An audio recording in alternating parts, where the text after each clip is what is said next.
Mostramos el panorama económico nacional e internacional con datos y cifras que revelan los factores que afectan a los salvadoreños.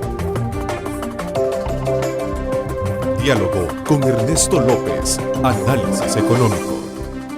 ¿Qué tal? Muy buenos días. ¿Cómo están? Qué placer saludarles a ustedes en esta mañana de día miércoles 15 de julio, cintura de la semana. Gracias por estar en sintonía de Cadena Megavisión, canales 15, 19 y 21, como siempre, cubriendo todo el territorio nacional.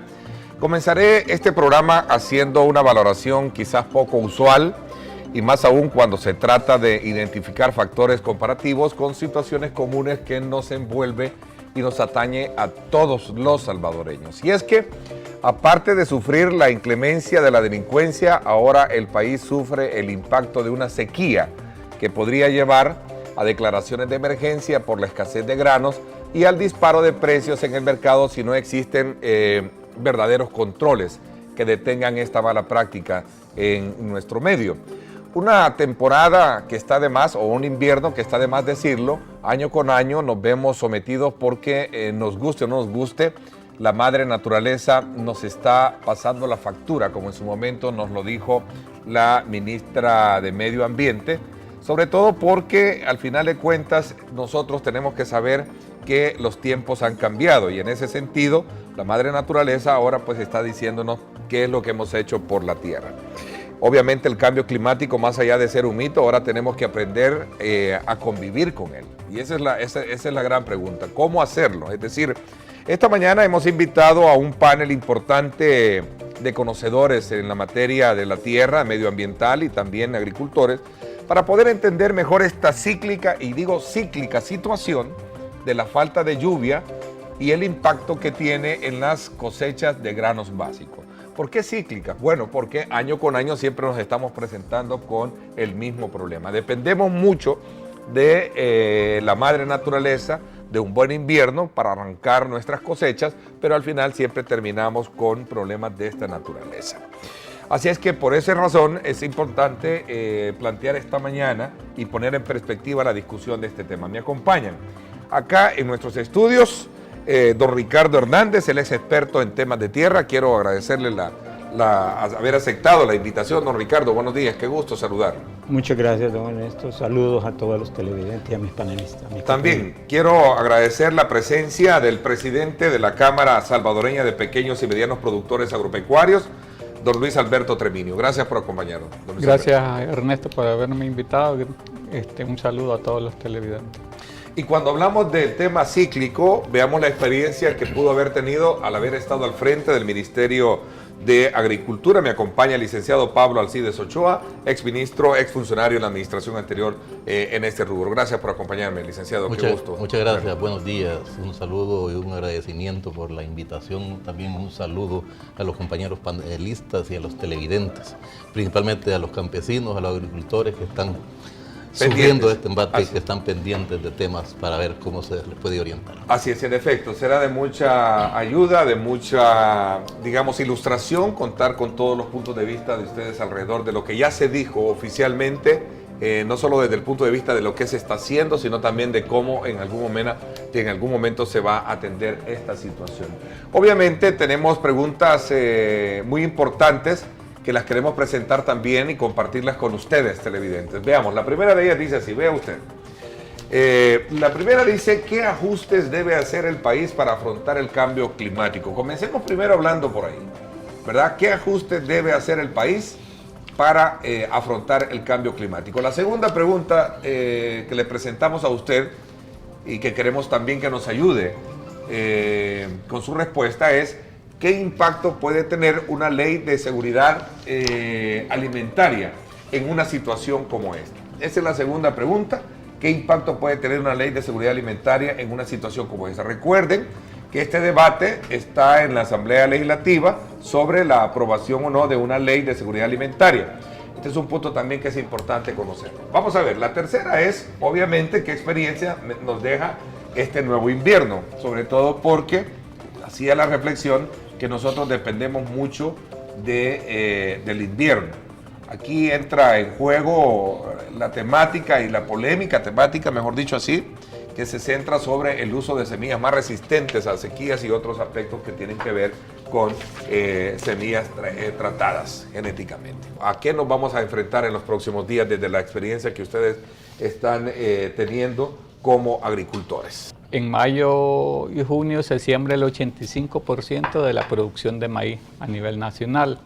Se siembra el 20% de la producción de frijol.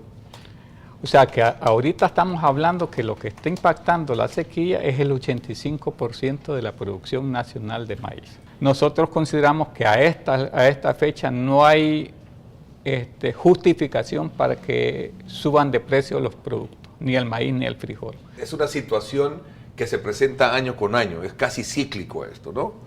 ¿Qué hace un funcionario? ¿Cómo atiende una situación de esta naturaleza? Inclusive se llega hasta decir que bueno, que el ministro tiene la culpa de que no llueva, ¿verdad? Eso es una locura realmente. Son parte de los corridos. Es una opinión bastante... populares, urbanos, sí, ¿no? Sí. Y entonces yo entiendo las presiones que está teniendo el ministro. El gobierno es tan lento en actuar. Y digo así, el gobierno, porque no es el ministerio per se. Refiriéndose a la tramitología, a la burocracia que envuelve a un gobierno. Independientemente de este gobierno, usted se refiere al tema gobierno. Exactamente. Es tan lento en actuar que es lo que no permite que el país se desarrolle en realidad. Lo difícil que es, el esfuerzo que se hace, y de todas maneras las cosas no caminan, entra un grado a veces de frustración que dice, ¿y qué hago? Los campesinos tienen razón en estar exigiendo que se les apoye. Cualquier sector tiene sentido los apoyos que están pidiendo. Mire, en la empresa privada las cosas se hacen fácilmente. Cada quien tiene una responsabilidad y una autoridad, toma decisiones y actúa.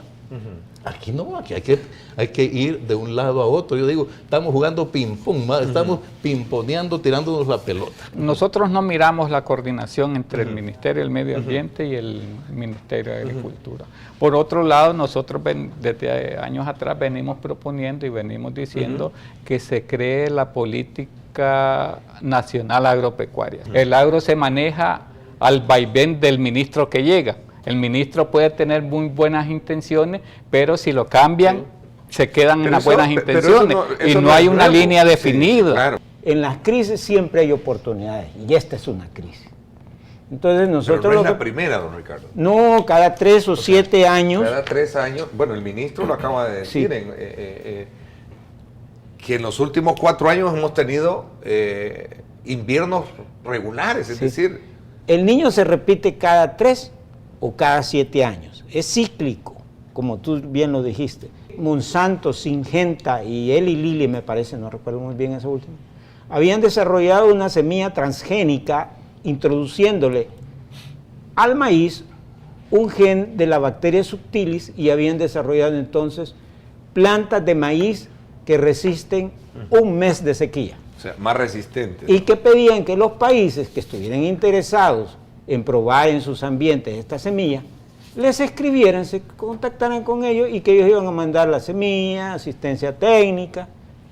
Cuando yo vi eso, pues me alegré, ¿verdad? Hice una nota para el ministro de ese entonces, a través de un amigo que era el director de Sendepeca, porque mi profesión es biólogo pesquero, y le mandé todo y que me escribieran, y que escribieran, para que El Salvador entrara en esa línea. Que aceptara semilla transgénica, resistente al maíz. Sí, que pidiera que vinieran esas semillas y que aquí les iban a dar, los norteamericanos iban a dar esa asesoría, y iban a enseñarle a los técnicos de El Salvador cómo hacer con esto. ¿Usted vio bien ese ofrecimiento que en aquel entonces Estados Unidos hacía? Claro. Con ese método experimental de la semilla y ahora ellos producen transgénica resistente a la sequía. Sí. ¿Por qué otros se opusieron? Los norteamericanos han tenido una sequía en California, en algunos lugares de 10 años y 8 años. Y producen maíz. Y nos lo venden a nosotros. Entonces, ¿por qué nosotros no lo hacemos? ¿Por qué? Porque existen los prejuicios que asustan con el petate del muerto de que la semilla transgénica es mala para la salud. Tenemos prohibido la producción de transgénicos, pero no tenemos prohibido el consumo del transgénico. O sea, el maíz que viene de Honduras, el maíz que viene de los Estados Unidos es transgénico y lo consumimos. Y hasta el momento nadie ha salido con 2 cachos, con 3 cachos por consumir tortillas o por consumir harina. No hay forma de cambiar las mentalidades. Aquí hay que trabajar mucho en el cambio de cultura que tenemos. En el sector agrícola es importante porque, bueno, estos mismos fenómenos climatológicos nos dicen, mire, reenfoquen las cosas. ¿Cómo se le llama eso? De lo que son donde se guardan los silos, los graneros. Sí, los graneros, hay sí. un sinnúmero de silos que utilizaba el IRA, que están abandonados, El gobierno no tiene la reserva estratégica. El año pasado dijeron que la iban a crear este año, hasta el momento no está creada y por lo tanto seguimos siendo manejados por los comerciantes. Usted puso un tema bien importante, polémico, emblemático, que tiene que ver precisamente con el tema de cultura o, en este caso, de manipulación política. Ignorancia del campesinado o manipulación política. Manipulación de gente que se la lleva de... ¿De qué? De ecologistas fundamentalistas, diría yo.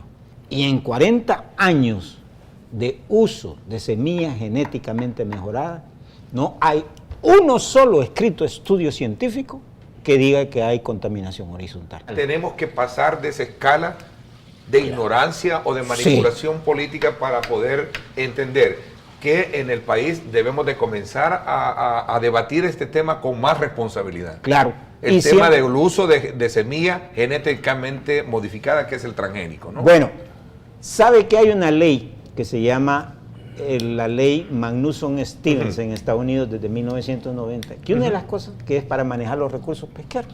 Los norteamericanos son el único país que tiene más del 94% de sus especies pesqueras en buena situación, por esa ley. Y la ley, ¿sabe qué dice? Que todos los administradores de los recursos pesqueros deberán tomar sus decisiones en base científica. Y dice bien clarito, se prohíbe que la gente tome decisiones en base a política, en base económica, en base a gremales. Nosotros tenemos los recursos en el país para que nadie se muera de hambre. Ya le di la solución, que es los ingentes recursos que tenemos de sardina en El Salvador y que se puede arreglar así. En menos de 6 meses, si Alba Alimentos o cualquier otra compañía hace una coinversión entre el gobierno y privados, rápido podemos tener harina de pescado para evitar la hambruna que pueda venir. Entonces, ¿por qué no lo hacemos? Porque no creemos en la tecnología, nos da miedo la tecnología. ¿Por qué en El Salvador hablamos tanto de que queremos al campesino y no nos importa que pierda, que se muera de hambre? Aquí en El Salvador se saca por una manzana de maíz de 60 a 120 quintales, creo que por ahí anda. Los agricultores en Estados Unidos, usando toda la tecnología, sacan 500 quintales por manzana. Yo no tengo problemas con Monsanto, ni lo conozco, ni me interesa. Tengo problemas con El Salvador. Quiero al Salvador. Quiero, por lo menos, cumplir con el segundo mandamiento de que debo respetar a mis congéneros. Yo, ya como ministro o el presidente, traería esa semilla que resiste la sequía y la probaría en el país. Gracias. Por mi parte, esto es todo por hoy. Pásenla bien y, como siempre, recuerden lo más importante, amar a Dios sobre todas las cosas.